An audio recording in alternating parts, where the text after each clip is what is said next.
When the weather gets this warm, many Koreans crave something cool, spicy, and refreshing. Today, I'm going to show you how to make Bibim Guksu, a noodle dish that many Koreans enjoy during the summer.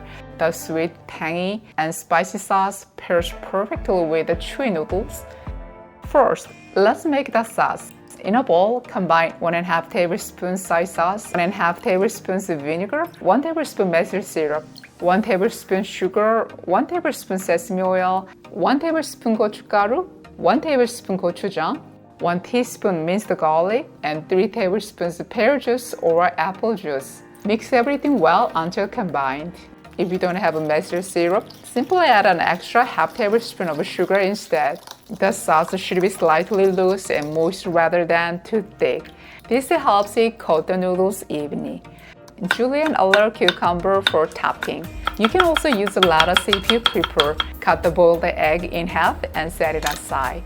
For extra flavor, lightly crush some toasted sesame seeds. We'll sprinkle them on at the end. Now let's cook the noodles.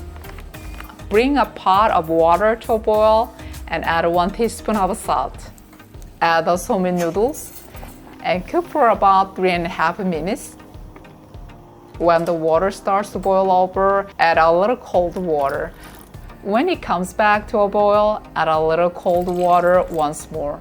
Once the noodles are cooked, rinse them several times under cold running water and drain well. This removes excess starch and gives the noodles a chewier texture. Add the noodles to the prepared sauce and toss until evenly coated. Bibim Guksu is loved for its sweet, tangy, and spicy flavor that can bring back your appetite even on the hottest day. Transfer them to a serving bowl and top with a cucumber and boiled egg. Finish with a generous sprinkle of crushed sesame seeds. That's why it has become one of the most popular summer dishes in Korea. Thank you so much for cooking with me today. I'll see you in the next recipe. Bye for now!